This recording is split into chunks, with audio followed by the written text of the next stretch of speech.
बिस्मिल्लाहिर्रहमानिर्रहीम। अस्सलाम वालेकुम बच्चों। एक्सरसाइज 8.4 का नेक्स्ट क्वेश्चन हमारे पास 11 है। उसने एक पैरेललोग्राम दे दी ABCD, ये पैरेललोग्राम सामने बना दिया है उसने, और साथ में उसने साइड AB को कहता है C नाम दे दें, BC को A नाम दे दें और एंगल B को थीटा कह दें। ठीक है, तो उसने हमसे दो चीज़ें मांगी है। कह रहा है एक तो फार्मूला, आपने इसको कैलकुलेट नहीं करना, जस्ट फार्मूला मांग रहा है, formula for the area of parallelogram in terms of CA और एंगल थीटा, यानी हमने उस फार्मूले में CA और एंगल थीटा यूज़ करना है। और दूसरा वो कह रहा है कि for what value of theta does parallelogram have greatest area. तो ये दो पार्ट्स हमने सॉल्व करने। आओ बच्चे देखो इस क्वेश्चन को हम कैसे सॉल्व करते हैं। पैरेललोग्राम हम ड्रॉ कर लेते हैं। ये हमारे पास एक पैरेललोग्राम हो गई बच्चों। ठीक है, ये हमारा A हो गया, ये B हो गया, ये C हो गया, ये D हो गया। इस एंगल को वो कहता है एंगल आप थीटा ले लें। ठीक है, और AB को उसने C कहा था और BC को वो A कह रहे हैं। ठीक है, तो बेटा हम एक डायगोनल ड्रॉ कर लेते हैं, हम A को C से बना लेते हैं। अब हमारे पास ये हो गई ट्रायंगल ABC, एक ट्रायंगल हो गई।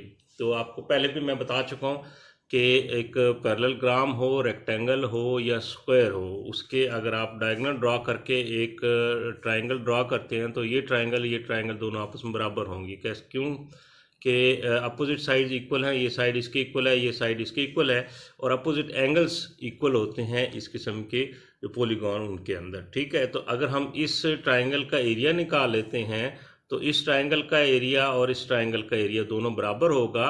ठीक है, तो इस एरिया को 2 से मल्टीप्लाई कर लेंगे तो हमारे पास पैरेललोग्राम का एरिया आ जाएगा। ठीक है, तो हम इसको सॉल्व करेंगे। आपको पता है हम लिखेंगे पहले एरिया ऑफ ट्रायंगल लिख लेते हैं। एरिया ऑफ ट्रायंगल कौन सी? हम ABC ले लेंगे। तो इसके अंदर हमारे पास ये दो साइडें और ये एंगल हम यूज़ करेंगे। तो आपको पता है ये 1/2 A into C into sine theta हम यूज़ करेंगे। एंगल बीटा की जगह साइन थीटा यूज़ कर लेंगे। तो ये हमारे पास एरिया ऑफ ट्रायंगल आया है। नेक्स्ट हमें चाहिए एरिया ऑफ पैरेललोग्राम। तो आप लिखेंगे एरिया ऑफ पैरेललोग्राम ABCD, तो वो होगा 2 multiply by area of triangle, अभी आपने निकाला ABC। ठीक है, तो ये जो एरिया है इसको अगर आप 2 से मल्टीप्लाई करें तो ये 2 कैंसिल हो जाएगा, तो इसका आ जाएगा AC into sine of angle theta. तो ये क्या आ गया आपका एरिया ऑफ पैरेललोग्राम। ठीक है, ABCD। तो ये बेटा आपका फर्स्ट पार्ट का आंसर आ गया। ठीक है, नेक्स्ट उसने कहा है कि इसका एरिया कब मैक्सिमम होगा। तो एरिया का फार्मूला देखें बेटा, ये हमारा एरिया है, A और C साइड है और साइन एंगल थीटा है।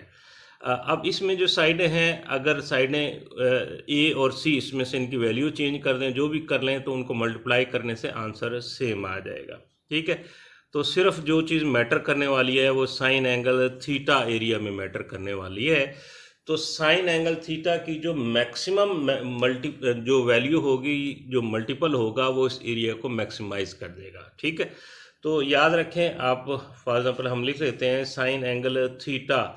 अगर आपने गौर किया हो इनकी ट्रिग्नोमेट्रिक टेबल को ज़रा गौर से देखें तो जो मैक्सिमम वैल्यू आती है इन ट्रिग्नोमेट्रिक रेशियोज़ की, जो जितने भी एंगल हैं, तो वो 1 आती है। तो मैक्सिमम वैल्यू हम ले लेते हैं, 1 ले लेते हैं।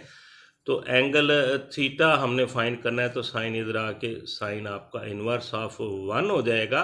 ठीक है, तो साइन इन्वर्स ऑफ 1 जो है वो 90 डिग्री आ जाता है।